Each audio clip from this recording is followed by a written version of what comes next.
A história de Vasalisa. Era uma vez, e não era uma vez, uma jovem mãe que jazia no seu leito de morte, com o rosto pálido, como as rosas brancas de cera da sacristia na igreja ali perto. Sua filhinha e seu marido estavam sentados aos pés da sua velha cama de madeira e oravam para que Deus a conduzisse em segurança até o outro mundo. A mãe moribunda chamou Vasalisa e a criança de botas vermelhas e avental branco ajoelhou-se ao lado da mãe.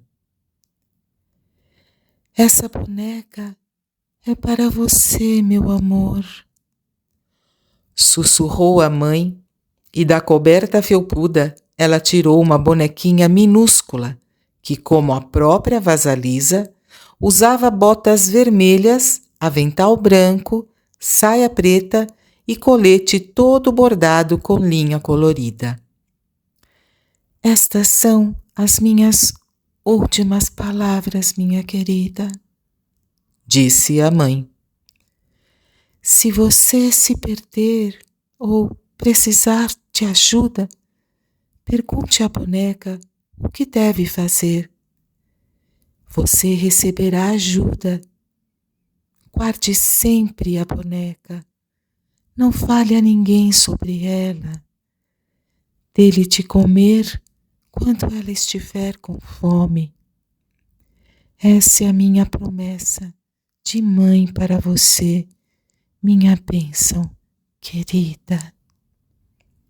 E com essas palavras, a respiração da mãe mergulhou nas profundezas do seu corpo, onde recolheu sua alma e saiu correndo pelos lábios.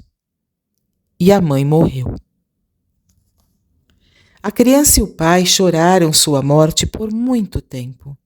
No entanto, como campo arrasado pela guerra, a vida do pai voltou a verdejar por entre os sulcos, e ele desposou uma viúva com 2 filhas. Embora a nova madrasta e suas filhas fossem gentis e sorrissem como damas, havia algo de corrosivo por trás dos sorrisos que, infelizmente, o pai de Vasalisa não podia perceber. Realmente, quando as 3 estavam sozinhas com Vasalisa, elas a atormentavam, forçavam-na a lhe servir de criada, mandavam-na cortar lenha para que sua pele delicada se ferisse, e elas a detestavam, porque Vasalisa tinha uma doçura que não parecia deste mundo. Ela era também muito bonita. Seus seios eram fartos, enquanto os delas definhavam de maldade. Ela era solícita e não se queixava, enquanto a madrasta e as 2 filhas eram, entre si mesmas, como ratos no monte de lixo à noite. Um dia, a madrasta e suas filhas simplesmente não conseguiam mais aguentar Vasalisa. Vamos combinar de deixar o fogo se apagar e então vamos mandar Vasalisa entrar na floresta para ir pedir fogo para nossa lareira, a Baba Yaga, a bruxa. E quando ela chegar até Baba Yaga, a velha irá matá-la e comê-la. As 3 bateram palmas e guincharam como animais que vivem na escuridão. Por isso, naquela noite, quando Vasalisa voltou para casa, depois de catar lenha, a casa estava completamente às escuras. Ela ficou muito preocupada e falou com a madrasta. O que aconteceu? Como vamos fazer para cozinhar? O que vamos fazer para iluminar as trevas? Sua imbecil! Reclamou a madrasta. É claro que não temos fogo. E eu não posso sair para o bosque devido à minha idade. Minhas filhas não podem ir porque têm medo. Você é a única que tem condições de sair floresta dentro para encontrar Baba Yaga e conseguir dela uma brasa para acender o nosso fogo de novo. Ora, está bem, respondeu Vasalisa inocente. é o que eu vou fazer. E foi mesmo. A floresta ia ficando cada vez mais escura e os gravetos estalavam sob seus pés, deixando-a assustada.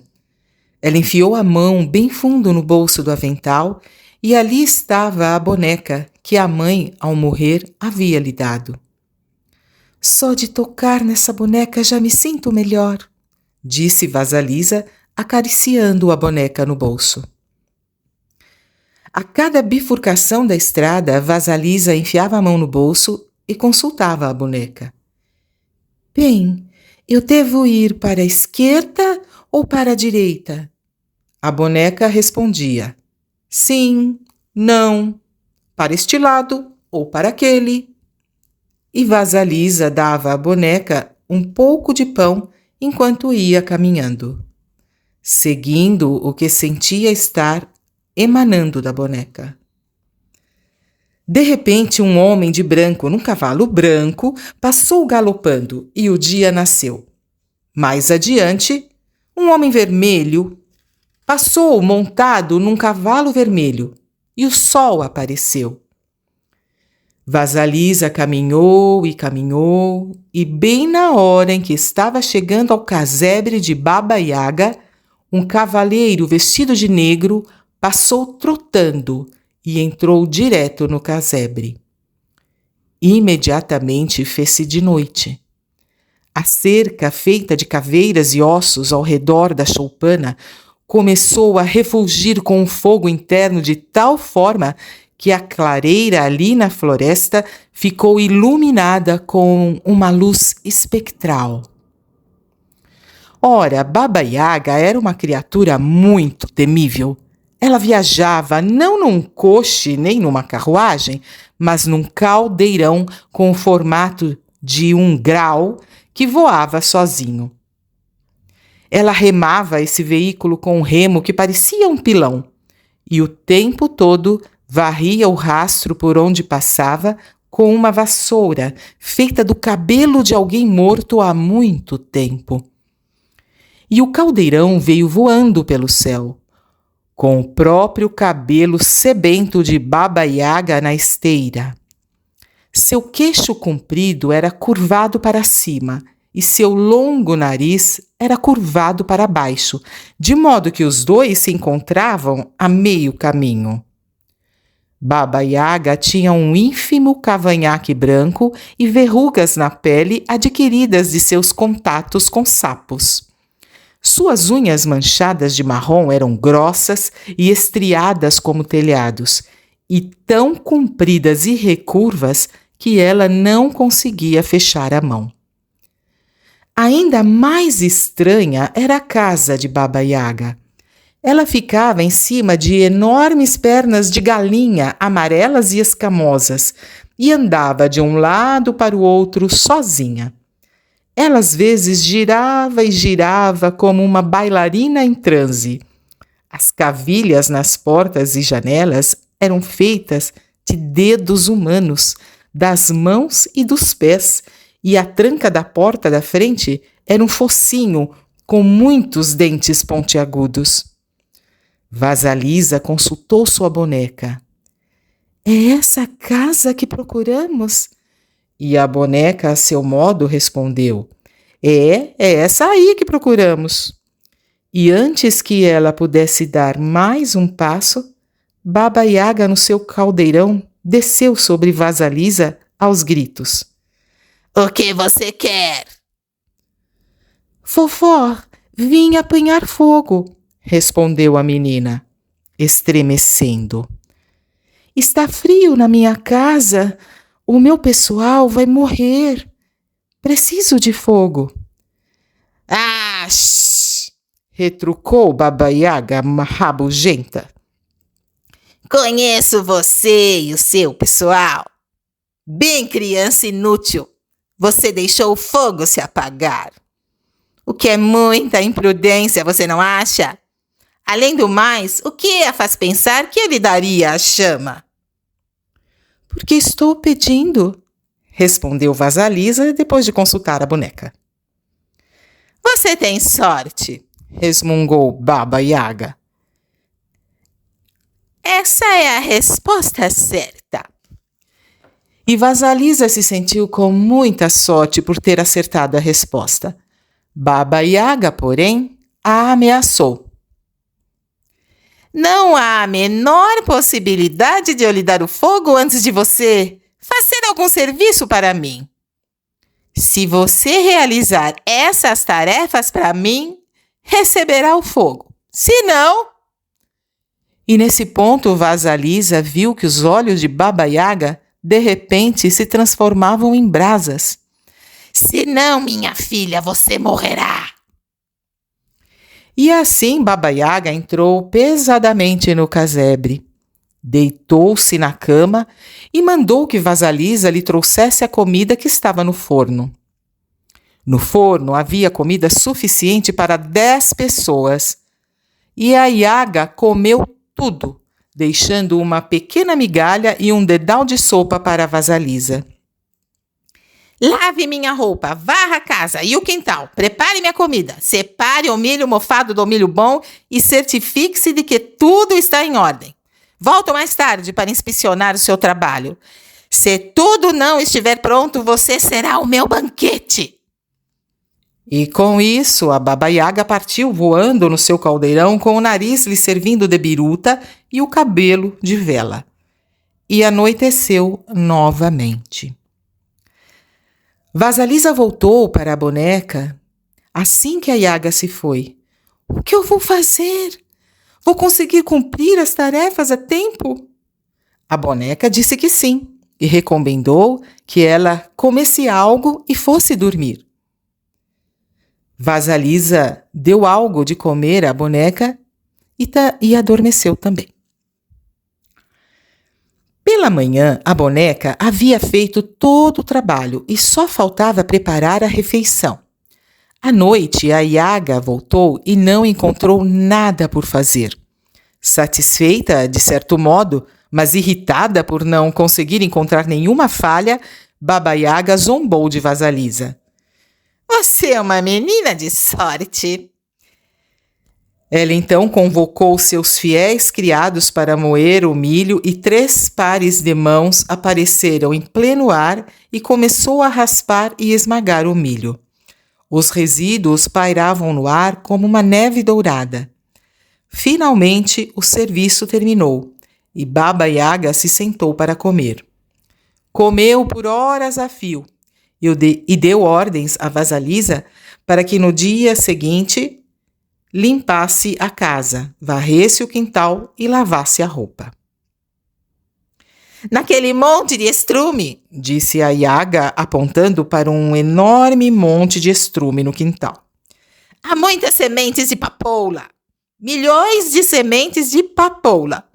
Amanhã quero encontrar um monte de sementes de papoula e um monte de estrume, completamente separados um do outro, compreendeu? Meu Deus, como vou fazer isso? Exclamou Vasalisa, quase desmaiando. Não se preocupe, eu me encarrego, sussurrou a boneca quando a menina enfiou a mão no bolso.